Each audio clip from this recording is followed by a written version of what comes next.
ಸಹೃದಯಿ ಕೇಳುಗರೆ, ರೇಡಿಯೋ ಮಣಿಪಾಲ್ ಸಮುದಾಯ ಬಾನುಲಿ ಕೇಂದ್ರವು ಡಾಕ್ಟರ್ ಶಿವರಾಮ ಕಾರಂತ ಟ್ರಸ್ಟ್ ಉಡುಪಿ ಜಿಲ್ಲೆ ಇದರ ಸಹಕಾರದೊಂದಿಗೆ ಅರ್ಪಿಸುತ್ತಿದೆ ಸರಣಿ ಕಾರ್ಯಕ್ರಮ ಕಾರಂತಯಾನ. ಇದು ಡಾಕ್ಟರ್ ಶಿವರಾಮ ಕಾರಂತರ ಬದುಕು ಬರಹಗಳ ದರ್ಶನ. ಕಾರಂತಯಾನ ಇದು ಕಾರಂತಯಾನ, ಕಡಲ ತಡೆಯ ಭಾರ್ಗವ ಜೀವನಾದರ್ಶವ ನಮಗೆ ತೋರಿ ಬಾಳಿದ ಕನ್ನಡದ ಧೀಮಂತ ಶಿವರಾಮ ಕಾರಂತ.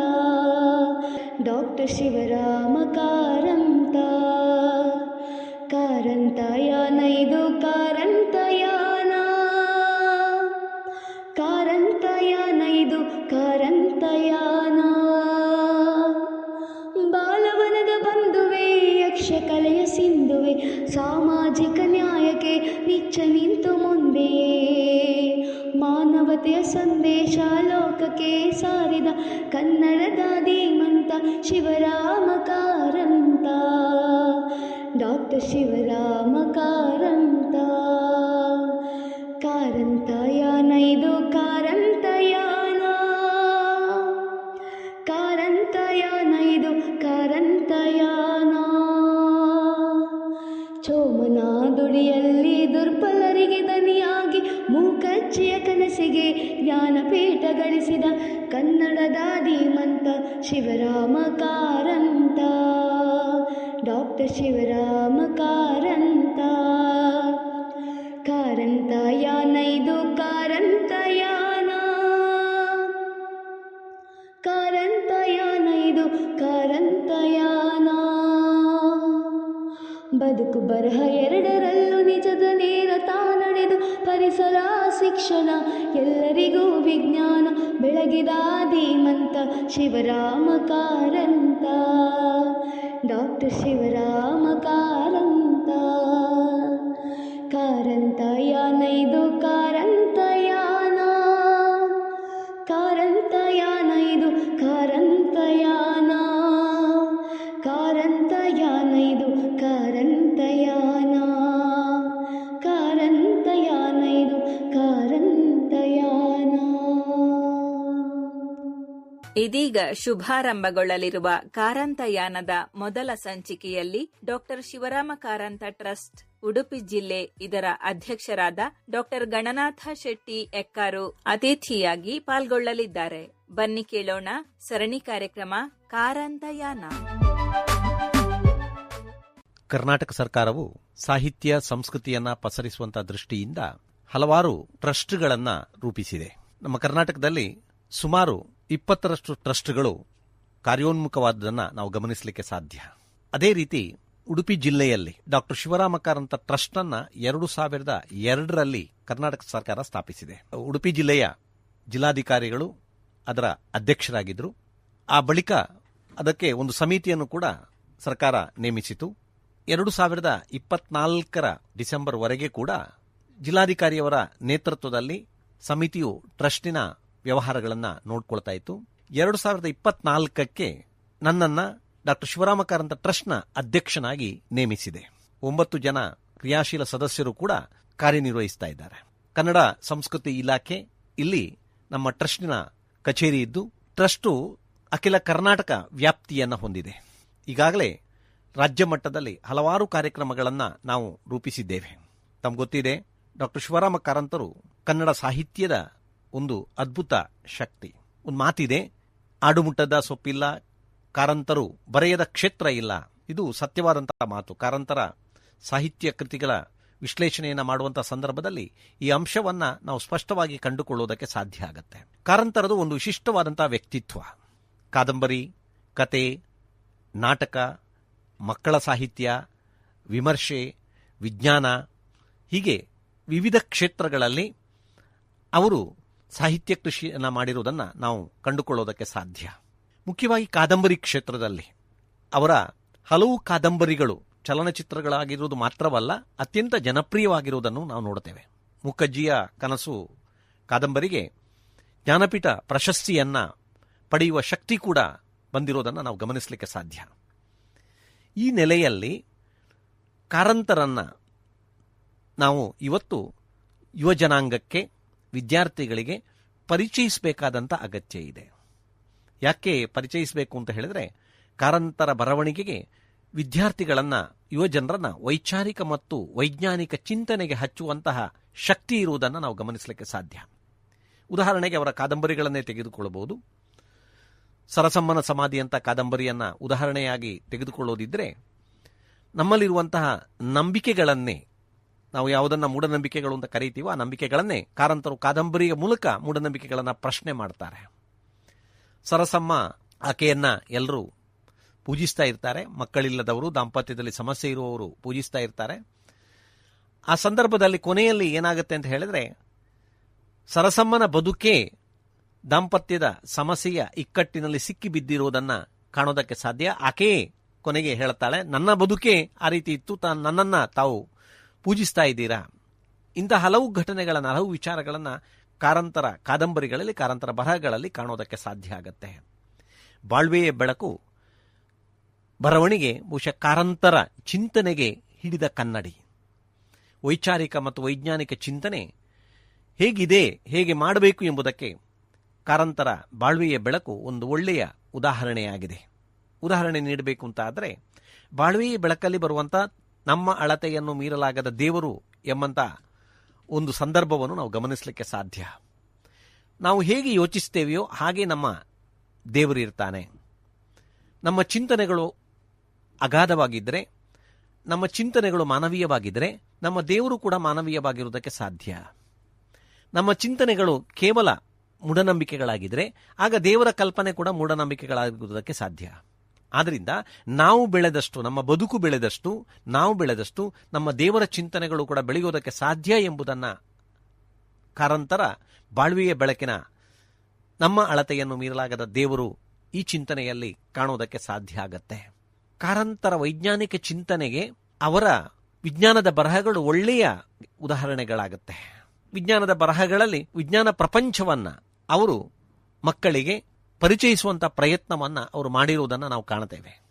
ಬಹುಶಃ ಹಲವು ದಶಕಗಳ ಹಿಂದೆ ಆಗಲೇ ಭಾರತದಲ್ಲಿ ವೈಜ್ಞಾನಿಕ ಮನೋಭಾವ ರೂಪುಗೊಳ್ಳುತ್ತಿರುವಂಥ ಸಂದರ್ಭದಲ್ಲಿ ವೈಜ್ಞಾನಿಕ ಮನೋಭಾವವನ್ನು ಅವರು ರೂಪಿಸಿರುವುದನ್ನು, ತಮ್ಮ ಚಿಂತನೆಗಳ ಮೂಲಕ ರೂಪಿಸಿರುವುದನ್ನು ನಾವು ಕಾಣೋದಕ್ಕೆ ಸಾಧ್ಯ ಆಗುತ್ತೆ. ಈ ದೃಷ್ಟಿಯಿಂದ ಕಾರಂತರ ಚಿಂತನೆಗಳನ್ನು ನಾವು ಇವತ್ತಿನ ಯುವಜನರಿಗೆ, ಮುಖ್ಯವಾಗಿ ವಿದ್ಯಾರ್ಥಿಗಳಿಗೆ ಪರಿಚಯಿಸುವಂಥ ಅಗತ್ಯ ಇದೆ. ಹಲವು ಕಾರಣಗಳಿಂದ ಇದು ಅತ್ಯಂತ ಮುಖ್ಯ ಆಗುತ್ತೆ.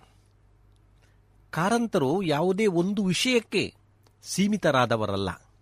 ಒಂದು ರೀತಿಯಲ್ಲಿ ಕಾರಂತರದು ಅಂತರ್ಶಿಸ್ತೀಯ ಅಧ್ಯಯನ ಮತ್ತು ಬರವಣಿಗೆ.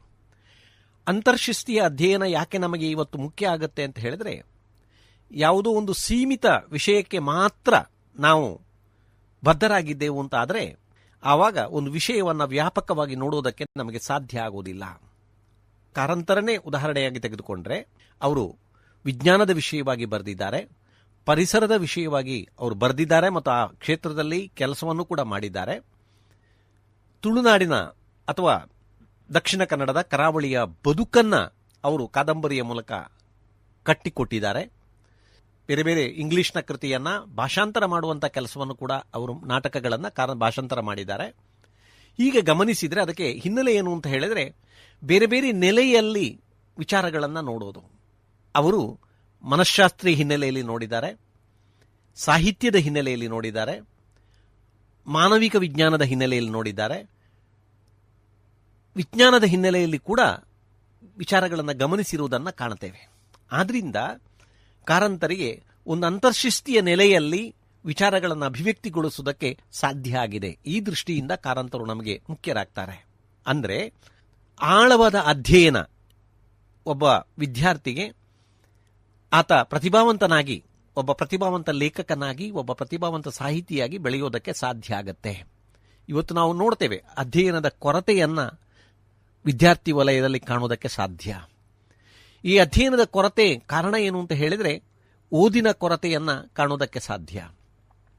ಆ ದೃಷ್ಟಿಯಿಂದ ಕಾರಂತರಂತಹ ಸಾಹಿತಿಗಳನ್ನು, ಕಾರಂತರಂತಹ ಮಹಾಮೇಧಾವಿಗಳನ್ನು, ಕಾರಂತರಂತಹ ಅಂತರ್ಶಿಸ್ತೀಯ ನೆಲೆಯಲ್ಲಿ ಬರೆದಂತಹ ಲೇಖಕರನ್ನು ವಿದ್ಯಾರ್ಥಿಗಳಿಗೆ ಪರಿಚಯಿಸಿದಲ್ಲಿ ಅವರು ಕೂಡ ತಮ್ಮನ್ನು ತಾವು ಅಂತರ್ಶಿಸ್ತೀಯ ನೆಲೆಯಲ್ಲಿ ತೆರೆದುಕೊಳ್ಳುವುದಕ್ಕೆ ಸಾಧ್ಯ ಆಗತ್ತೆ. ಆ ನೆಲೆಯಲ್ಲಿ ಬಹುಶಃ ಕಾರಂತರ ಕೃತಿಗಳನ್ನು ಇವತ್ತು ನಾವು ವಿದ್ಯಾರ್ಥಿಗಳಿಗೆ ಪರಿಚಯಿಸುವಂಥ ಅಗತ್ಯ ಖಂಡಿತವಾಗಿಯೂ ಇದೆ. ಈ ನೆಲೆಯಲ್ಲಿ ನಾವು ಚಿಂತಿಸಬೇಕಾದಂಥ ಅಗತ್ಯ ಇದೆ ಎಂಬುದು ನನ್ನ ಖಚಿತ ಅಭಿಪ್ರಾಯ. ಇದು ಒಂದು. ಎರಡನೇದು, ಕಾರಂತರು ಕೇವಲ ಬರವಣಿಗೆಗೆ ಮಾತ್ರ ಸೀಮಿತರಾದವರಲ್ಲ, ಕಲಾಕ್ಷೇತ್ರದಲ್ಲಿ ಕೂಡ ಹಲವಾರು ಪ್ರಯೋಗಗಳನ್ನು ಮಾಡಿದವರು. ಉದಾಹರಣೆಗೆ ನಮ್ಮ ಯಕ್ಷಗಾನವನ್ನು ಹಲವು ರೀತಿಯ ಪ್ರಯೋಗಗಳಿಗೆ ಒಡ್ಡಿದವರು. ಯಕ್ಷಗಾನ ಕ್ಷೇತ್ರದಲ್ಲಿ ಹಲವಾರು ಪ್ರಯೋಗಗಳನ್ನು ಮಾಡಿದವರು. ಬಹುಶಃ ಯಕ್ಷಗಾನವನ್ನು ವಿದೇಶಕ್ಕೆ, ಪಾಶ್ಚಿಮಾತ್ಯ ದೇಶಗಳಿಗೆ ಪರಿಚಯಿಸುವಂಥ ಕೆಲಸವನ್ನು ಕೂಡ ಕಾರಂತರು ಮಾಡಿದ್ದಾರೆ. ರಷ್ಯಾದ ಬ್ಯಾಲೆಯನ್ನು ಯಕ್ಷಗಾನಕ್ಕೆ ಸಮೀಕರಿಸಿ ನೋಡುವಂಥ ಪ್ರಯತ್ನವನ್ನು ಕೂಡ ಕಾರಂತರು ಮಾಡಿದ್ದಾರೆ. ಈ ರೀತಿಯಾಗಿ ಕಲಾಕ್ಷೇತ್ರದಲ್ಲಿ ಅವರ ಕೊಡುಗೆ ಕೂಡ ಅಪಾರವಾದುದು ಎಂಬುದನ್ನು ನಾವು ಗಮನಿಸಬೇಕಾಗತ್ತೆ. ಆ ನೆಲೆಯಲ್ಲಿ ಕಲಾಕ್ಷೇತ್ರವನ್ನು ಪ್ರವೇಶಿಸುವಂತಹ ವಿದ್ಯಾರ್ಥಿಗಳಿಗೆ ಯಾವ ರೀತಿಯಾದಂಥ ಅಧ್ಯಯನವನ್ನು, ಯಾವ ರೀತಿಯ ಪ್ರಯೋಗಶೀಲತೆಯನ್ನು ಇಟ್ಟುಕೊಳ್ಬೇಕು ಎಂಬುದಕ್ಕೆ ಬಹುಶಃ ಕಾರಂತರು ಒಳ್ಳೆಯ ಉದಾಹರಣೆಯಾಗ್ತಾರೆ. ಇನ್ನೊಂದು ಕಾರಂತರನ್ನು ನಾವು ಉಲ್ಲೇಖಿಸಬೇಕಾದಂಥ ಅತ್ಯಂತ ಪ್ರಮುಖ ಕ್ಷೇತ್ರ ಅಂತ ಹೇಳಿದರೆ ಶಿಕ್ಷಣ ಕ್ಷೇತ್ರ. ಮುಖ್ಯವಾಗಿ ಶಿಕ್ಷಣದಲ್ಲಿ ಭಾಷಾ ಕಲಿಕೆಗೆ ಸಂಬಂಧಪಟ್ಟಂತೆ ಕಾರಂತರು ಹಲವು ಪ್ರಯೋಗಗಳನ್ನು ಮಾಡಿದ್ದಾರೆ. ಇದನ್ನು ನಾವು ಬಹಳ ಮುಖ್ಯವಾಗಿ ಗಮನಿಸಬೇಕಾಗುತ್ತೆ. ಇವತ್ತಿನ ಸಂದರ್ಭದಲ್ಲಿ ಅತ್ಯಂತ ಪ್ರಸ್ತುತ ಅಂತ ನಾನು ಭಾವಿಸ್ತೀನಿ. ಒಂದು ಭಾಷೆಯನ್ನು ಕಲಿಸಿಕೊಡುವಂಥ ಸಂದರ್ಭದಲ್ಲಿ 3 ಅಂಶಗಳ ಕಡೆಗೆ ನಾವು ಗಮನಿಸಬೇಕಾಗತ್ತೆ. ಭಾಷೆಯನ್ನು ಮಾತನಾಡುವುದು, ಭಾಷೆಯನ್ನು ಕೇಳುವುದು ಮತ್ತು ಭಾಷೆಯನ್ನು ಬರೆಯೋದು. ಇಲ್ಲಿ ಭಾಷೆಯನ್ನು ಕೇಳುವುದು ಬಹಳ ಮುಖ್ಯವಾಗುತ್ತೆ. ನಮ್ಮ ಸಾಂಪ್ರದಾಯಿಕ ಶಿಕ್ಷಣದಲ್ಲಿ ಏನು ಮಾಡ್ತೇವೆ ಅಂತ ಹೇಳಿದ್ರೆ, ನಾವು ಆರಂಭದ ಹಂತದಲ್ಲೇ ಭಾಷೆಯ ಬರವಣಿಗೆಗೆ ಬಹಳ ಮಹತ್ವವನ್ನು ಕೊಡ್ತೇವೆ. ಆದರೆ ನಿಜವಾಗಿ ಭಾಷೆಯನ್ನು ಕಲಿಯುವುದಕ್ಕೆ ಯಾವುದು ಪ್ರಯೋಜನ ಆಗುತ್ತೆ ಅಂತ ಹೇಳಿದ್ರೆ, ಭಾಷೆಯನ್ನು ಕೇಳುವುದು. ಯಾವುದೇ ಒಂದು ಅಪರಿಚಿತ ಭಾಷೆಯನ್ನು, ನಮಗೆ ಗೊತ್ತಿಲ್ಲದ ಭಾಷೆಯನ್ನು ಕೇಳ್ತಾ ನಾವು ಆ ಭಾಷಾ ವಲಯದೊಳಗೆ ಪ್ರವೇಶಿಸುವುದಕ್ಕೆ ನಮಗೆ ಸಾಧ್ಯ ಆಗತ್ತೆ. ಆ ನಂತರ ನಾವು ಅದನ್ನು ಮಾತನಾಡುವಂಥ ಪ್ರಯತ್ನವನ್ನು 2ನೇ ಹಂತದಲ್ಲಿ ಮಾಡಬೇಕಾಗತ್ತೆ. 3ನೇ ಹಂತದಲ್ಲಿ ಏನಾಗುತ್ತೆ, ಬರವಣಿಗೆಯ ಆ ಭಾಷೆಯ ಮೂಲಭೂತ ಅಂಶಗಳು ನಮಗೆ ಸಿದ್ಧಿಸಿದ ಮೇಲೆ ನಾವು ಬರವಣಿಗೆಯನ್ನು ಮಾಡೋದಕ್ಕೆ ಸಾಧ್ಯ. ತಮ್ಗೆ ಗೊತ್ತಿರಬಹುದು, ಕೆಲವು ದಶಕಗಳ ಹಿಂದೆ ಓದುವ ಆಟ ಎಂಬಂಥ ಒಂದು ಪುಸ್ತಕವನ್ನು ಕಾರಂತರು ಬರೆದರು. ಓದುವ ಆಟವನ್ನು ವಿಶ್ವವಿದ್ಯಾನಿಲಯದ ಪಠ್ಯಪುಸ್ತಕದ ಒಂದು ಪಠ್ಯವಾಗಿ ಅದನ್ನು ತಗೊಂಡ್ರು ಅಥವಾ ಅದನ್ನು ಅಳವಡಿಸಿದರು ವಿಶ್ವವಿದ್ಯಾಲಯದವರು. ಆ ಸಂದರ್ಭದಲ್ಲಿ ಒಂದು ಚರ್ಚೆ ಆರಂಭ ಆಯಿತು. ಯಾವುದೋ ಒಂದು ಶಬ್ದ ಪ್ರಯೋಗ ಆದದ್ದನ್ನು ಕೇಂದ್ರವಾಗಿಟ್ಟುಕೊಂಡು ಅಲ್ಲಿ ಏನಾಯಿತು ಅಂತ ಹೇಳಿದರೆ, ಅಲ್ಲಿ ಚರ್ಚೆ ಆರಂಭ ಆಯಿತು. ಆ ಚರ್ಚೆಯ ಸಂದರ್ಭದಲ್ಲಿ ಬಹುಶಃ ಆ ಚರ್ಚೆಯ ಬಹಳ ಮಹತ್ವದ ಅಂಶ ಏನು ಅಂತ ಹೇಳಿದರೆ, ಕೇವಲ ಆ ಒಂದು ಶಬ್ದ ಬಂದಿದೆ ಎನ್ನುವುದಕ್ಕಿಂತ ಮುಖ್ಯವಾಗಿ ಭಾಷಾ ಕಲಿಕೆಯನ್ನು ಕಾರಂತರು ಹೇಗೆ ತೆಗೆದುಕೊಂಡಿದ್ದಾರೆ, ಹೇಗೆ ನಿರೂಪಿಸಿದ್ದಾರೆ ಎಂಬುದು ನಮಗೆ ಬಹಳ ಅತ್ಯಂತ ಮುಖ್ಯ ಆಗತ್ತೆ. ಅಂದರೆ ಭಾಷೆಯನ್ನು ಕೇಳುವುದು, ಭಾಷೆಯನ್ನು ಮಾತನಾಡುವುದು ಮತ್ತು ಭಾಷೆಯನ್ನು ಬರೆಯುವುದು, ಇದು ಭಾಷಾ ಕಲಿಕೆಯ ವಿವಿಧ ಹಂತಗಳು ಎಂಬುದನ್ನು ಅಲ್ಲಿ ನಿರೂಪಿಸಿರುವುದನ್ನು ನಾವು ಕಾಣೋದಕ್ಕೆ ಸಾಧ್ಯ. ಈ ನೆಲೆಯಲ್ಲಿ ಭಾಷಾ ಕಲಿಕೆಗೆ ಕೂಡ ಕಾರಂತರ ಕೊಡುಗೆ ಅತ್ಯಂತ ಮುಖ್ಯ ಆಗತ್ತೆ. ಆ ನೆಲೆಯಲ್ಲಿ ಭಾಷೆಯನ್ನು ಅರ್ಥ ಮಾಡಿಕೊಳ್ಳುವಂಥ ದೃಷ್ಟಿಯಿಂದ, ತಮಗೆ ಗೊತ್ತಿರಬಹುದು, ಕಾರಂತರು ಕನ್ನಡದಲ್ಲಿ ಬರೆಯುವಂಥ ಸಂದರ್ಭದಲ್ಲಿ ಕರಾವಳಿಯ ಭಾಷೆಯನ್ನು, ಕರಾವಳಿಯಲ್ಲಿ ನಾವು ಮಾತನಾಡುವಂಥ ಕನ್ನಡವನ್ನು, ಅದರಲ್ಲೂ ಕೂಡ ಇಲ್ಲಿಯ ವಿವಿಧ ಭಾಷೆಗಳ ಶಬ್ದಗಳನ್ನು ಬಳಸಿ, ಅದು ತುಳು ಇರಬಹುದು, ಕೋಟಾ ಕನ್ನಡ ಇರಬಹುದು, ಕುಂದಾಪುರ ಕನ್ನಡ ಇರಬಹುದು, ಹೀಗೆ ವಿವಿಧ ಭಾಷೆ ಉಪಭಾಷೆಗಳ ಪದಗಳನ್ನು ಬಳಸಿ ಬಹುಶಃ ಕನ್ನಡದಲ್ಲಿ ಒಂದು ವಿಶಿಷ್ಟವಾದಂತಹ ಒಂದು ಭಾಷಾ ರೂಪವನ್ನು ಕಾರಂತರಿಗೆ ಸಿದ್ಧಿಸಿದ್ದನ್ನು ನಾವು ಗಮನಿಸುವುದಕ್ಕೆ ಸಾಧ್ಯ. ಆ ನೆಲೆಯಲ್ಲಿ ಆ ದೃಷ್ಟಿಯಿಂದಲೂ ಕೂಡ ಕಾರಂತರ ಅಧ್ಯಯನ ನಮಗೆ ಅತ್ಯಂತ ಮುಖ್ಯ ಆಗುತ್ತೆ ಎಂಬುದನ್ನು ನಾವು ಅರ್ಥ ಮಾಡಿಕೊಳ್ಳಬೇಕಾಗತ್ತೆ. ಇನ್ನೊಂದು ನಾನು ಉಲ್ಲೇಖಿಸಬೇಕಾದಂಥ ಅತ್ಯಂತ ಮಹತ್ವದ ವಿಚಾರ ಏನು ಅಂತ ಹೇಳಿದ್ರೆ, ಕಾರಂತರಿಗೆ ಪರಿಸರದ ಬಗೆಗಿರುವಂಥ ಕಾಳಜಿ. ಯಾಕೆಂತ ಹೇಳಿದ್ರೆ, ಇವತ್ತು ಪರಿಸರ ಅತ್ಯಂತ ನಿರ್ಲಕ್ಷ್ಯಕ್ಕೆ ಒಳಗಾಗ್ತಾ ಇರುವುದನ್ನು ನಾವು ಗಮನಿಸಲಿಕ್ಕೆ ಸಾಧ್ಯ. ಮಾತ್ರ ಅಲ್ಲ, ಪರಿಸರವನ್ನು ನಾವು ನಿರ್ಲಕ್ಷಿಸುವುದರಿಂದ ಏನಾಗುತ್ತೆ ಎಂಬುದನ್ನು, ಅದರ ಪರಿಣಾಮ ಏನಾಗುತ್ತೆ ಎಂಬುದನ್ನು ಕೂಡ ನಾವು ಹಲವು ಸಂದರ್ಭಗಳಲ್ಲಿ ನೋಡಿದ್ದೇವೆ. ಹವಾಮಾನ ವೈಪರೀತ್ಯವನ್ನು ನಾವು ಇತ್ತೀಚಿನ ಸಂದರ್ಭದಲ್ಲಿ ಅನುಭವಿಸ್ತಾ ಇದ್ದೇವೆ. ಈ ನೆಲೆಯಲ್ಲಿ ಗಮನಿಸಿದರೆ, ಕಾರಂತರು ನಮ್ಮ ಉತ್ತರ ಕನ್ನಡದಲ್ಲಿ ಕೈಗಾ ಅನುಸ್ಥಾವರ ಬಂದಂಥ ಸಂದರ್ಭದಲ್ಲಿ ಅವರು ಪ್ರತಿಭಟನೆಯನ್ನು ಮಾಡ್ತಾರೆ. ತನಗೆ ಕೊಟ್ಟಂತಹ ಪದವಿಯನ್ನು, ಪದ್ಮ ವಿಭೂಷಣ ಪದವಿಯನ್ನು ವಾಪಸ್ ಮಾಡ್ತಾರೆ. ಮತ್ತು ಅದು ಕೈಗಾ ಅನುಸ್ಥಾವರ ಬರುವುದರಿಂದ ಏನು ತೊಂದರೆ ಆಗತ್ತೆ ಎಂಬುದನ್ನು ಚಳವಳಿಯನ್ನು ಕೂಡ ಹೂಡ್ತಾರೆ ಮತ್ತು ಅದನ್ನು ಕೇಂದ್ರವಾಗಿಟ್ಟುಕೊಂಡು ಅವರು ಚುನಾವಣೆಯಲ್ಲಿ ಕೂಡ ಸ್ಪರ್ಧಿಸ್ತಾರೆ. ಅಂದ್ರೆ ಕಾರಂತರು ಪರಿಸರವನ್ನ ಚೆನ್ನಾಗಿ ಅರ್ಥ ಮಾಡಿಕೊಂಡಿದ್ರು ಮತ್ತು ಪರಿಸರದ ಉಳಿವು ಇವತ್ತಿನ ಅಗತ್ಯ ಎಂಬುದನ್ನು ಅವರು ನಿರೂಪಿಸಿದ್ರು. ಅವರ ಕಾದಂಬರಿಗಳಲ್ಲಿ, ಅವರ ಬರವಣಿಗೆಗಳಲ್ಲಿ ನಾವು ಇದನ್ನು ಗಮನಿಸಲಿಕ್ಕೆ ಸಾಧ್ಯ. ಆ ನೆಲೆಯಲ್ಲಿ ಪರಿಸರದ ಹಿನ್ನೆಲೆಯಲ್ಲಿ ನೋಡೋದಾದ್ರೆ ಕಾರಂತರು ಮತ್ತು ಕಾರಂತರ ಬರವಣಿಗೆ, ಅವರ ಬದುಕು ನಮ್ಮ ಇವತ್ತಿನ ಯುವ ಜನಾಂಗಕ್ಕೆ, ನಮ್ಮ ವಿದ್ಯಾರ್ಥಿ ಜನಾಂಗಕ್ಕೆ ನಾವು ಪರಿಚಯಿಸುವಂತ ಅಗತ್ಯ ಇದೆ. ಈ ನೆಲೆಯಲ್ಲಿ ಕಾರಂತರ ವಿವಿಧ ಅವರ ಬದುಕು ಬರಹಗಳ ವಿಚಾರವನ್ನ ನಮ್ಮ ಯುವ ಸಮುದಾಯಕ್ಕೆ, ವಿದ್ಯಾರ್ಥಿ ಸಮುದಾಯಕ್ಕೆ, ಜನಸಮುದಾಯಕ್ಕೆ ತಲುಪಿಸಬೇಕಾದಂತ ಅಗತ್ಯ ಇದೆ. ಈ ನೆಲೆಯಲ್ಲಿ ಕಾರಂತ ಟ್ರಸ್ಟ್ ಹಲವಾರು ಚಟುವಟಿಕೆಗಳನ್ನು ಈಗಾಗಲೇ ಕರ್ನಾಟಕದ ಬೇರೆ ಬೇರೆ ಪ್ರದೇಶಗಳಲ್ಲಿ ಮಾಡಿದೆ. ನಮ್ಮ ವಿವಿಧ ಕಾರ್ಯಕ್ರಮಗಳಲ್ಲಿ ನಿಮಗೆ ಹೇಳಬೇಕು ಅಂತ ಇದ್ರೆ, ಒಂದು ಅರಿವಿನ ಬೆಳಕು ಅಂತ ಕಾರ್ಯಕ್ರಮ ಇದೆ. ಅರಿವಿನ ಬೆಳಕು ಅಂತ ಹೇಳಿದ್ರೆ ಕಾರಂತರ ಯಾವುದಾದರೂ ಒಂದು ಕೃತಿಯನ್ನ ಇಟ್ಟುಕೊಂಡು ಪದವಿ ಕಾಲೇಜಿನ ವಿದ್ಯಾರ್ಥಿಗಳಿಗೆ ಉಪನ್ಯಾಸವನ್ನ ಏರ್ಪಡಿಸುವುದು, ಸಂಪನ್ಮೂಲ ವ್ಯಕ್ತಿಗಳನ್ನು ಕರೆಸಿ ಆ ವಿಚಾರದ ಬಗ್ಗೆ ಅರಿವನ್ನ ಮೂಡಿಸುವುದು, ತಿಳುವಳಿಕೆಯನ್ನ ಮೂಡಿಸುವುದು, ಅದನ್ನು ಪರಿಚಯವನ್ನ ಮಾಡಿಸುವಂತಹ ಉದ್ದೇಶವನ್ನು ಅರಿವಿನ ಬೆಳಕು ಕಾರ್ಯಕ್ರಮ ಹೊಂದಿದೆ. ವಿವಿಧ ತರಬೇತಿ ಕಾರ್ಯಕ್ರಮಗಳನ್ನು ಕೂಡ ನಾವು ನಡೆಸ್ತಾ ಇದ್ದೇವೆ. ಉದಾಹರಣೆಗೆ ಜಾನಪದ ತರಬೇತಿ, ಅಂದರೆ ಕಾರಂತರು ಜಾನಪದದಲ್ಲಿ ಮಾಡಿದಂತಹ ಕೆಲಸವನ್ನ ಕೇಂದ್ರವಾಗಿಟ್ಟುಕೊಂಡು ಜಾನಪದದ ವಿವಿಧ ಸಿದ್ಧಾಂತಗಳನ್ನು ವಿದ್ಯಾರ್ಥಿಗಳಿಗೆ ಪರಿಚಯಿಸುವಂತಹ ಕೆಲಸವನ್ನು ಕೂಡ ನಮ್ಮ ಟ್ರಸ್ಟ್ ಮಾಡಿದೆ. ಅಥವಾ ಕತೆ ಬರೆಯುವುದು ಹೇಗೆ, ಕಾದಂಬರಿ ಬರೆಯುವುದು ಹೇಗೆ, ಕಥಾ ಸ್ವರೂಪ ಹೇಗಿರುತ್ತೆ, ಕಾದಂಬರಿಯ ಸ್ವರೂಪ ಹೇಗಿರುತ್ತೆ, ಕಾವ್ಯದ ಸ್ವರೂಪ ಹೇಗಿರುತ್ತೆ, ಇದನ್ನು ವಿದ್ಯಾರ್ಥಿಗಳಿಗೆ ಪರಿಚಯಿಸಿ ಅದರ ಕುರಿತಾಗಿ ಆಸಕ್ತಿಯನ್ನು ಮುಟ್ಟಿಸುವುದಕ್ಕೆ ಕಾರಂತರನ್ನ ಕೇಂದ್ರವಾಗಿಟ್ಟುಕೊಂಡು, ಅವರ ಕೃತಿಗಳನ್ನು, ಅವರ ಬರಹಗಳನ್ನು ಕೇಂದ್ರವಾಗಿಟ್ಟುಕೊಂಡು ಪರಿಚಯಿಸುವಂತಹ ಕೆಲಸವನ್ನ ನಮ್ಮ ಟ್ರಸ್ಟ್ ಮಾಡ್ತಾ ಬಂದಿದೆ. ಅದರೊಂದಿಗೆ ರಾಷ್ಟ್ರೀಯ ವಿಚಾರ ಸಂಕಿರಣಗಳನ್ನು, ರಾಜ್ಯ ಮಟ್ಟದ ವಿಚಾರ ಸಂಕಿರಣಗಳನ್ನು ಕೂಡ ನಾವು ಕರ್ನಾಟಕದ ವಿವಿಧೆಡೆ ನಾವು ಯೋಜಿಸಿದ್ದೇವೆ. ಇನ್ನೊಂದು ಪ್ರೌಢಶಾಲೆಯ ವಿದ್ಯಾರ್ಥಿಗಳಿಗೆ ಮತ್ತು ಪದವಿ ಪೂರ್ವ ಕಾಲೇಜಿನ ವಿದ್ಯಾರ್ಥಿಗಳಿಗೆ, ಉದಾಹರಣೆಗೆ ರಂಗೋಲಿಯ ಮೂಲಕ ಕಾರಂತರು, ಅಂದ್ರೆ ಕಾರಂತರ ಕೃತಿಗಳಲ್ಲಿ ಬರುವಂತಹ ಚಿತ್ರಗಳನ್ನ, ಮುಖ್ಯವಾಗಿ ವಿಜ್ಞಾನ ಪ್ರಪಂಚ, ಬಾಲ ಪ್ರಪಂಚದಲ್ಲಿ ಬರುವಂತಹ ಕೃತಿಗಳನ್ನ ಅಥವಾ ಚಿತ್ರಗಳನ್ನ ರಂಗೋಲಿಯಲ್ಲಿ ಬಿಡಿಸುವ ಮೂಲಕ ಸಂಪನ್ಮೂಲ ವ್ಯಕ್ತಿಗಳು ಏನ್ ಮಾಡ್ತಾರೆ ಅಂದ್ರೆ ಕಾರಂತರ ಬದುಕು ಬರಹವನ್ನ ಪ್ರೌಢಶಾಲೆಯ ವಿದ್ಯಾರ್ಥಿಗಳಿಗೆ, ಪದವಿ ಪೂರ್ವ ಕಾಲೇಜಿನ ವಿದ್ಯಾರ್ಥಿಗಳಿಗೆ ಪರಿಚಯಿಸುವಂತಹ ಕೆಲಸವನ್ನ ಮಾಡ್ತಾರೆ. ಅಂದ್ರೆ ಕೇವಲ ಉಪನ್ಯಾಸ ಮಾತ್ರ ಅಲ್ಲ, ಕೇವಲ ಅಧ್ಯಯನ ಶಿಬಿರಗಳು ಮಾತ್ರ ಅಲ್ಲ, ಅದರೊಂದಿಗೆ ಬೇರೆ ಬೇರೆ ಕಲಾ ಪ್ರಕಾರವನ್ನ ಇಟ್ಟುಕೊಂಡು ಆ ಮೂಲಕ ಕಾರಂತರನ್ನ ಪರಿಚಯಿಸುವಂತಹ ಕೆಲಸವನ್ನ ನಾವು ಮಾಡ್ತಾ ಇದ್ದೇವೆ.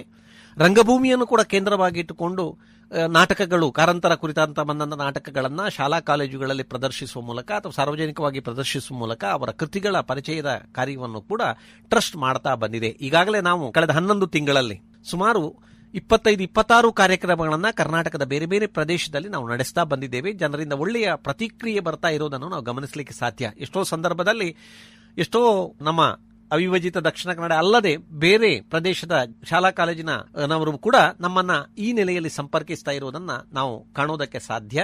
ಈ ರೀತಿಯ ವಿವಿಧ ಕಾರ್ಯಕ್ರಮಗಳನ್ನು ನಾವು ರೂಪಿಸ್ತಾ ಬಂದಿದ್ದೇವೆ.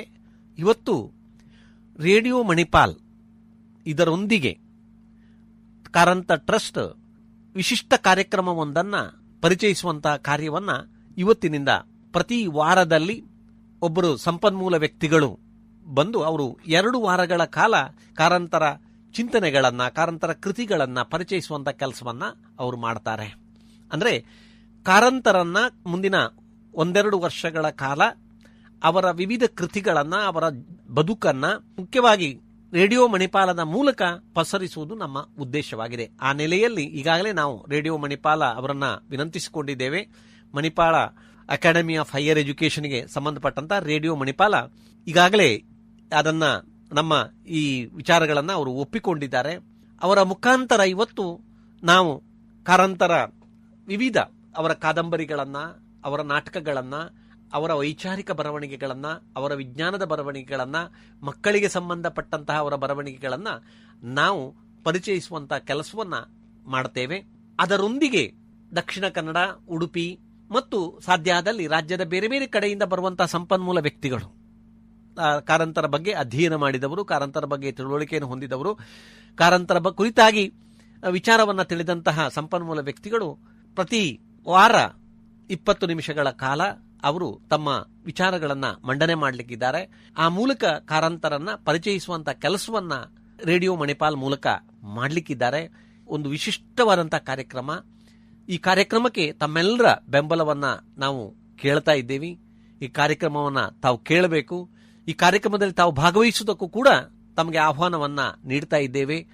ಬಹುಶಃ ಕಾರಂತರನ್ನ ಪರಿಚಯಿಸುವ ನಮ್ಮ ಪ್ರಯತ್ನ ಏನಿದೆ, ಟ್ರಸ್ಟ್ನ ಪ್ರಯತ್ನ ಏನಿದೆ, ಕಾರಂತರು ಕೇವಲ ಕೋಟಕ್ಕೆ ಮಾತ್ರ ಸೀಮಿತರಾದವರಲ್ಲ, ಕಾರಂತರು ಕೇವಲ ದಕ್ಷಿಣ ಕನ್ನಡ ಉಡುಪಿಗೆ ಮಾತ್ರ ಸೀಮಿತರಾದವರಲ್ಲ. ಇನ್ನೊಂದು ಮಾತನ್ನ ನಾನು ಹೇಳಬೇಕು. ಬಹುಶಃ ಕರ್ನಾಟಕ ಸರ್ಕಾರ ಎಲ್ಲ ಸಾಹಿತಿಗಳಿಗೆ ಒಂದೊಂದು ಟ್ರಸ್ಟ್ ಅನ್ನ ಮಾಡಿದ್ರೆ, ಕಾರಂತರಿಗೆ ಮಾತ್ರ 2 ಟ್ರಸ್ಟ್ ಅನ್ನ ಮಾಡಿದೆ. ಒಂದು ಉಡುಪಿಯಲ್ಲಿ ನಮ್ಮ ಡಾಕ್ಟರ್ ಶಿವರಾಮ ಕಾರಂತ ಟ್ರಸ್ಟ್, ಇನ್ನೊಂದು ದಕ್ಷಿಣ ಕನ್ನಡದಲ್ಲಿ ಬಾಲವನ ಟ್ರಸ್ಟ್ ಇದೆ. ಬಹುಶಃ ಅಲ್ಲಿಯ ಬಾಲವನ ಟ್ರಸ್ಟ್ ಅನ್ನು ಕೂಡ ಇಲ್ಲಿ ನಾವು ಪರಿಚಯಿಸಲಿಕ್ಕೆ ಸಾಧ್ಯ ಆಗುತ್ತೆ. ಕಾರಂತರು ಬಾಲವನದಲ್ಲಿದ್ದು ಕಾರಂತರಿಗೆ ಮಕ್ಕಳ ಬಗ್ಗೆ ಅಪಾರವಾದಂತಹ ಪ್ರೀತಿ, ಮಕ್ಕಳೆಂದರೆ ಮುಂದಿನ ಭವಿಷ್ಯ ಎಂಬುದನ್ನು ಅವರು ಅಗಾಧವಾಗಿ ನಂಬಿದ್ರು. ಆದ್ರಿಂದ ಮಕ್ಕಳಿಗೆ ತರಬೇತಿ ಶಿಬಿರಗಳನ್ನು ಮಾಡಿಸುವುದು, ಆಟ ಆಡಿಸುವುದು, ಅವರಿಗೆ ಬೇರೆ ಬೇರೆ ವಿಚಾರಗಳ ಕುರಿತಾಗಿ ತಿಳುವಳಿಕೆ ನೀಡುವಂತಹ ಪ್ರಯತ್ನವನ್ನ ಬಾಲವನದ ಮೂಲಕ ಅವರು ಮಾಡಿದ್ದಾರೆ. ಬಹುಶಃ ಇವತ್ತು ಕಾರಂತ ಟ್ರಸ್ಟ್ನ ಮೂಲಕ ಕೂಡ ನಾವು ಆ ಕೆಲಸವನ್ನ ಮಾಡಬೇಕಾದಂತ ಅವಶ್ಯಕತೆ ಇದೆ ಎಂಬುದನ್ನು ನಾವು ಮನಗಂಡಿದ್ದೇವೆ. ಆ ನೆಲೆಯಲ್ಲಿ ಈಗಾಗಲೇ ಹಲವಾರು ಕೆಲಸವನ್ನ ಮಾಡ್ತಾ ಇದ್ದೇವೆ. ರೇಡಿಯೋ ಮಣಿಪಾಲ್ ಮೂಲಕ ಕೂಡ ಮಕ್ಕಳಿಗೆ ಕೂಡ ಕಾರಂತರನ್ನ ಪರಿಚಯಿಸುವಂತ ಕೆಲಸವನ್ನ ಖಂಡಿತವಾಗಿ ನಾವು ಮಾಡ್ತೇವೆ. ಆ ನೆಲೆಯಲ್ಲಿ ಬೇರೆ ಬೇರೆ ಸಂಪನ್ಮೂಲ ವ್ಯಕ್ತಿಗಳು ಬೇರೆ ಬೇರೆ ಸಂದರ್ಭದಲ್ಲಿ ಬಂದು ರೇಡಿಯೋ ಮಣಿಪಾಲದ ಮೂಲಕ ಕಾರಂತರನ್ನ ಜನಸಾಮುದಾಯದ ಸಮೀಪಕ್ಕೆ ಕೊಂಡೊಯ್ಯುವಂತ ಪ್ರಯತ್ನವನ್ನ ಮಾಡ್ತಾರೆ. ಆ ಮೂಲಕ ಕಾರಂತರನ್ನ ಅಖಿಲ ಕರ್ನಾಟಕಕ್ಕೆ ಪರಿಚಯಿಸುವಂತ ಕೆಲಸವನ್ನ, ಬಹುಶಃ ಅದು ಎಷ್ಟು ಸರಿ ನನ್ನ ಮಾತು ಅಂತ ನನಗೆ ಗೊತ್ತಿಲ್ಲ, ಆದರೂ ನಾನು ಹೇಳ್ತಾ ಇರುವಂತಹ ಒಂದು ಮಾತು ಏನು ಅಂತ ಹೇಳಿದ್ರೆ, ಕರ್ನಾಟಕದ ಸಾಹಿತಿಗಳಿಗೆ ಹೋಲಿಸಿದ್ರೆ ಕಾರಂತರ ಪರಿಚಯ ಹೆಚ್ಚಾಗಿ ಕರ್ನಾಟಕ ವ್ಯಾಪ್ತಿಯಾಗಿ ಆಗಿಲ್ಲ, ಆ ಕಾರ್ಯಗಳು ಆಗಿಲ್ಲ. ಬಹುಶಃ ನಮ್ಮ ಸಾಹಿತ್ಯವನ್ನ ಗಮನಿಸಿದ್ರೆ ಕಾರಂತರು ಒಂದು ದ್ವೀಪವಾಗಿ, ಒಂದು ಸೈದ್ಧಾಂತಿಕ ದೃಷ್ಟಿಯಿಂದ ನೋಡಿದರೂ ಕೂಡ ಒಂದು ದ್ವೀಪವಾಗಿ ಕಾಣ್ತಾರೆ. ಆ ನೆಲೆಯಲ್ಲಿ ಬಹುಶಃ ನಾವು ಮುಂದಿನ ದಿನಗಳಲ್ಲಿ ಕಾರಂತರ ಅಗಾಧವಾದ ಸಾಹಿತ್ಯ ಸಂಪತ್ತನ್ನ ಜನಸಮುದಾಯಕ್ಕೆ ಪಸರಿಸುವಂತ ಕೆಲಸವನ್ನ, ಪ್ರಚಾರ ಮಾಡುವಂತ ಕೆಲಸವನ್ನ, ತಿಳುವಳಿಕೆ ನೀಡುವಂತ ಕೆಲಸವನ್ನ, ಅರ್ಥೈಸುವಂತ ಕೆಲಸವನ್ನ, ಚರ್ಚೆ ಮಾಡುವಂತ ಕೆಲಸವನ್ನ ಬಹುಶಃ ರೇಡಿಯೋ ಮಣಿಪಾಲ ಮೂಲಕ ಮಾಡೋದಕ್ಕೆ ಸಾಧ್ಯ ಇದೆ. ಅದಕ್ಕಾಗಿ ಮುಖ್ಯವಾಗಿ ರೇಡಿಯೋ ಮಣಿಪಾಲದ ಸಂಬಂಧಿಸಿದಂತ ಎಲ್ಲರಿಗೂ ಕೂಡ ನಾನು ಆತ್ಮೀಯವಾದಂಥ ವಂದನೆಗಳನ್ನು ಸಲ್ಲಿಸ್ತಾ ಇದ್ದೇನೆ. ಮುಂದಿನ ದಿನಗಳಲ್ಲಿ ತಮ್ಮೆಲ್ಲರ ಸಹಕಾರವನ್ನ ಕೋರ್ತಾ ಇದ್ದೇನೆ. ನಿಮ್ಮ ಬೆಂಬಲದೊಂದಿಗೆ ಈ ಕಾರ್ಯಕ್ರಮ ನಿರಂತರವಾಗಿ ನಡೆಯಲಿ ಎಂದಾಗಿ ಶುಭ ಹಾರೈಸ್ತಾ ಇದ್ದೇನೆ. ಕಾರಂತಯಾನೈದು ಕಾರಂತಯಾನ,